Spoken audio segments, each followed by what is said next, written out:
नमस्कार. माझं नाव मीनाक्षी जाधव आणि माझ्या चॅनलचं नाव दिल की आवाज.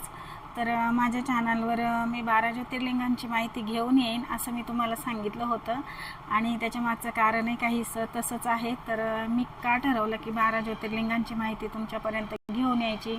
हे मी पहिली ज्योतिर्लिंगाची माहिती दिली, त्यामध्ये सविस्तर सांगितलं आहे की आपला दैवी वारसा, आपल्या पौराणिक कथा गोरगरिबांपर्यंत पोचाव्यात.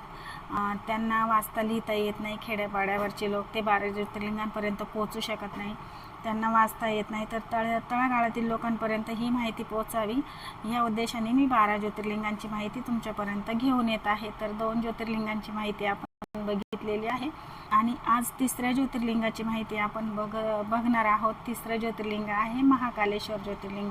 हे तर सर्व प्रख्यात आहे, सगळ्यांना माहीत आहे. तर हे ज्योतिर्लिंग आहे मध्य प्रदेशमध्ये, उज्जैन येथे. भगवान शिव हे महाकाल रूपाने तिथं वास करतात. तर म्हणून त्या मंदिराला महाकालेश्वर मंदिर, महाकालेश्वर शिवलिंग ज्योतिर्लिंग असे नाव देण्यात आलं आहे आणि हे मंदिर शिप्रा नदीच्या काठावरती वसलेलं आहे. तर अशा ह्या ज्योतिर्लिंगाबद्दल आपण माहिती आज घेणार आहोत.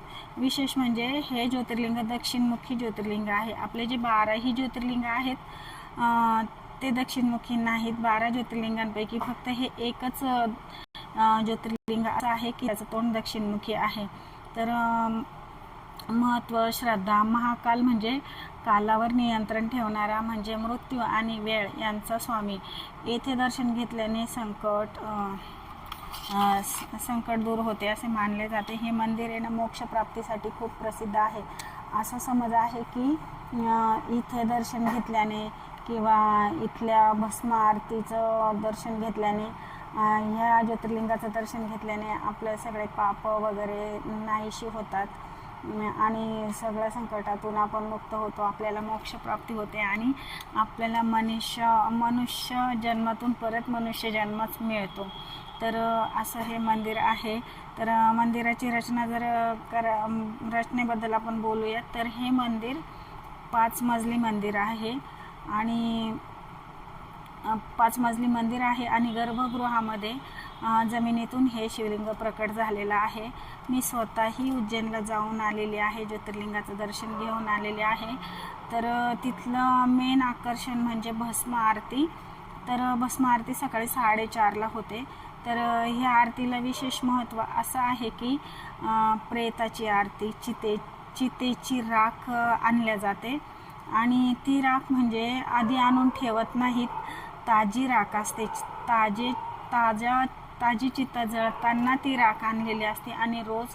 आणि जेव्हा मी पण गेली होती तिथे भस्म आरतीसाठी नंबर लावून आम्ही गेलेलो, तर मी स्वतः बघितलं. सकाळी 4:30ला एक साधू येतो आणि तो साधू पूर्ण अघोरी साधू असतो.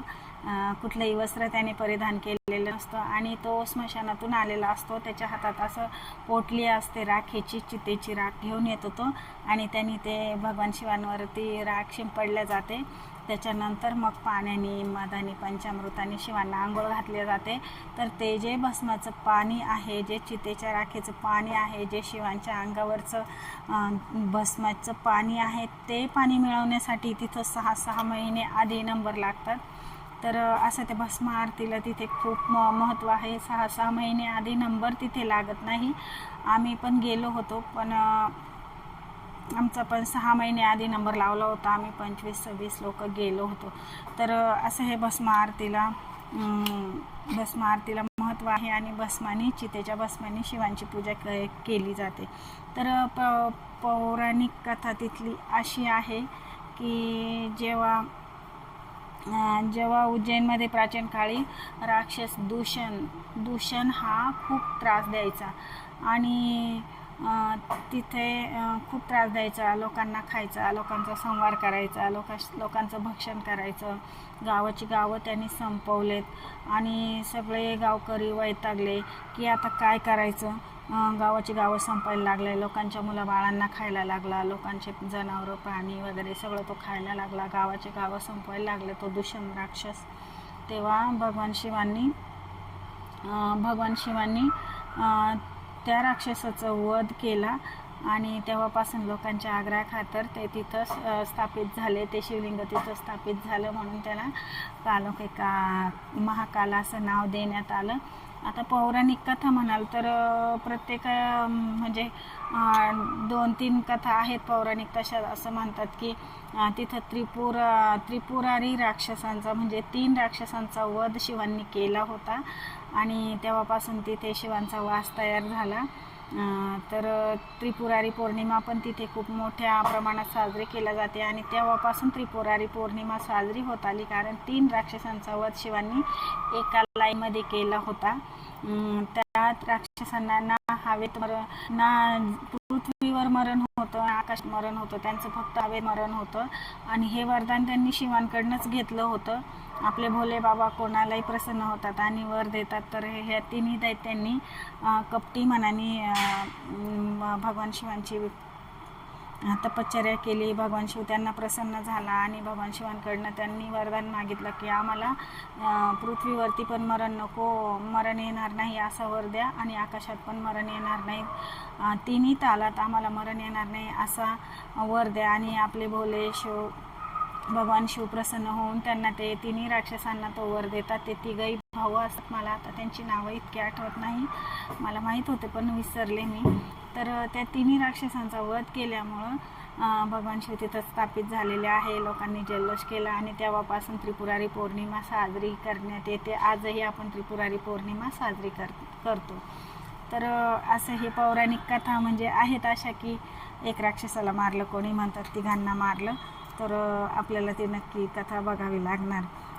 तर असं हे भस्म आरतीचं खूप छान महिमा तिथे आहे आणि मी स्वतः तिथं जाऊन आले. तर मला तुम्हाला सांगावं वाटतं की जेव्हा 4:30ला ते भस्म आरती चालू होते, आम्ही स्वतः गेलो होतो. मी तिथं माझ्या डोळ्यांनी ते बघितलं आहे. जेव्हा भस्म आरती चालू होती तर तिथं त्या मंदिराजवळ एक झाड आहे. आता जेव्हा मी गेली होती 4:30ला तर असं तिथं बर्फाचा पाऊस पडत असं फवारा चालू असतो बर्फाचा आणि इतकी कडाक्याची थंडी असते. तर जे तिथं राहणारे लोक आहे त्यांना त्याची सवय असते, पण आपल्याला त्या थंडीची सवय नसते. तर जेव्हा आपण त्या भस्म आरतीला जातो तर तिथले जे ग्रामस्थ असतात, तिथले जे मंदिराचे पुजारी वगैरे असतात, जे मंदिर चालवणारे ट्रस्टी असतात, ते लोक आपल्याला स्वेटर, कानटोपी, चप्पल, सॉक्स काहीही घालू देत नाही. आपल्याला त्या थंडीची सवय नसते, आपल्या तोंडातून शब्द पण निघत नाही, इतकी थंडी असते. पण ते तसंच आरतीला जायला सांगतात. पण तुम्हाला सांगते की लोक आहे ना थंडी घालवण्यासाठी इतकं मोठ्याने शिवांचं उच्चारण करतात, भगवान शिवांचं उच्चारण करतात खूप मोठ्याने. आणि तिथं म्हणजे मी जे बघितले तो माझा अनुभव सांगते. तिथं मंदिराजवळ एक झाड आहे, बेलाचं झाड आहे आय थिंक, कारण आम्ही जेव्हा गेलो 4:30ला तर अंधार होतं, असं बर्फाचा पाऊस पडत होता फवारा उडवल्यासारखा. आणि ते झाड कसलं इतकं माझ्या लक्षात नाही राहिलं, पण तिथं एक मोठं झाड आहे मंदिराजवळच, मंदिराला लागूनच झाड आहे, बैलाचंच झाड आहे ते. आणि त्या झाडावर पक्ष्यांचा थवा बसतो. हजारोनी पक्षी त्या झाडावर बसलेले असतात इतक्या थंडीत. आणि जेव्हा आरती चालू होते ना तेव्हा ते पक्षी पूर्ण मंदिराला चक्कर मारतात, राऊंड मारतात. एक उजव्या बाजूने 3 राऊंड आणि डाव्या बाजूने 3 राऊंड, म्हणजे आरती होईपर्यंत ते पक्षी असे फिरत असतात, उलटे सुलटे 2-3 राऊंड मारतात, परत सुलटे 2-3 राऊंड मारतात, पूर्ण थवाच्या थवा. आणि लोक आहे ना म्हणजे त्या आरतीचं आकर्षण तर लोकांना आहेच आहे, पण त्या पक्ष्यांचा थवा बघण्याला सुद्धा मंदिराच्या बाहेर खूप सारी गर्दी होते. कारण ते बरोबर ते पक्षी ना आरती चालू झाली की ते पक्षी तो पूर्ण हजारो पक्ष्यांचा थवा त्या मंदिराच्या भोवती असा फिरतो 2-3 राऊंड, उजव्या बाजूने 2-3 राऊंड, डाव्या बाजूने. तर मला ते खूप आकर्षण झालं होतं की विशेष वाटलं होतं की ह्या पक्ष्यांना कसं समजतं आरती चालू झाली आता उठा. इतके 4:30ला ते पक्ष्यांचा पुरा 4-5 हजार पक्ष्यांचा थवाच्या थवा उठतो आणि मंदिराच्या कळसाला राऊंड मारतो. तर हे दृश्य अगदी बघण्यासारखं आहे. आणि जेव्हा आपण ह्या गोष्टी बघतो तेव्हाच दैवी शक्तीवर विश्वास बसतो आपल्याला.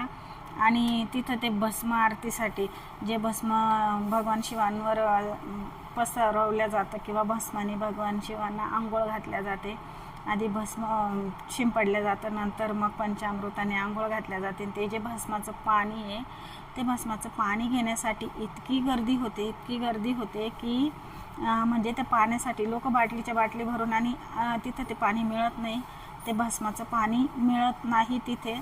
त्या भस्माचे पाणी मिळवण्यासाठी 6 महिने तिथे नंबर लावले जातात. मी स्वतः बघितलं आहे, मी गेली होती तिथं.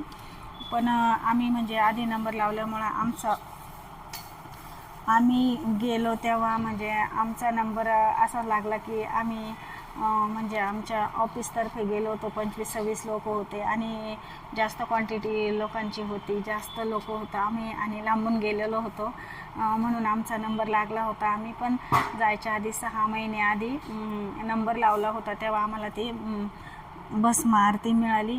तर असं हे शिवांचं स्थान आहे. दर्शनाची वेळ आहे पहाटे पासून रात्रीपर्यंत. भस्म आरती जेव्हा सुरू होते 4:30ला तेव्हापासून तर संध्याकाळपर्यंत. तर असं हे मंदिर आहे, दक्षिणमुखी मंदिर आहे. तर तुम्हीही नक्की जा, मीही नक्की जाईल. आणि ही माहिती मी याच्यासाठी घेऊन आली आहे की आपले खेड्यापाड्यातील लोक जे खेड्यावर राहतात, ज्यांचं शिक्षण झालेलं नाही, ज्यांना वाचता लिहिता येत नाही, जे गरीब आहे, जे ज्योतिर्लिंगांपर्यंत पोचू शकत नाही. बघा ना, श्रावणी सोमवार असलं तर ते लोक उपवास व्रत वैकल्य करतात, पण त्यांना त्याच्या मागची कथा, पौराणिक गोष्ट, काय झालं होतं, का श्रावणी सोमवार लोक पकडतात हे त्यांना माहीत नसतं. तर अशा लोकांसाठी ही माहिती मी घेऊन येत आहे. तर तुम्हाला माहिती कशी वाटली नक्कीच कमेंट करून सांगा. काही चुकलं असेल तर मला सांगा की ताई हे सांगायचं राहिलं. तर आपण असं छानपैकी मस्तपैकी 12 ज्योतिर्लिंगांची माहिती बघत आहोत. याच्या आधी पण मी 2 ज्योतिर्लिंगांची माहिती टाकली आहे आणि ती तुम्हाला खूप आवडली आहे. सगळ्यांनी खूप भरभरून सपोर्ट पण केला आहे. तर आता ही माहिती पण बघा, महाकालेश्वराची माहिती. आता हे 3 नंबरचं ज्योतिर्लिंग आपण बघितलं, ज्योतिर्लिंगाची माहिती आपण घेतली, महाकालेश्वर मंदिर. तर आता आपण पुढचं शिवलिंग आहे ओंकारेश्वर, 4थं शिवलिंग. तर आपण दुसऱ्या एपिसोडमध्ये, दुसऱ्या भागामध्ये 4 नंबरचं शिवलिंग ओंकारेश्वर शिवलिंग याच्याबद्दल माहिती घेऊ. आणि ओंकारेश्वर शिवलिंग हे इंदोरला आहे आणि उज्जैनपासून जवळच आहे, रस्त्यावरच इंदोर, आणि इंदोरपासून उज्जैन पुढं लागतं. तर जेव्हा मी गेली होती तेव्हा पहिलं आम्ही उज्जैनला गेलो महाकालेश्वरला, आणि तिकडनं येताना आम्ही इंदोरला गेलो ओंकारेश्वरला. तर जाताना तुम्ही पण तसंच जावं की दोन्ही पण शिवलिंग एकाच चक्करमध्ये होतील असं. तर माझी खूप इच्छा आहे की 12 ज्योतिर्लिंगांचं दर्शन घ्यायचं. तर खरंच भगवान शिवांची इच्छा असेल तर माझं ते ज्योतिर्लिंग पुरे होतील. मी जवळपास 5-6 ज्योतिर्लिंग, 6-7 ज्योतिर्लिंग माझे झालेले आहेत, अजून 4-5 राहिलेत. तर माझी इच्छा आहे की मी तिथपर्यंत जावं, आणि खूप इच्छा आहे की माझ्या आयुष्याचं एकच मकसद आहे की मी 12 ज्योतिर्लिंगांचं दर्शन घेऊन यावं.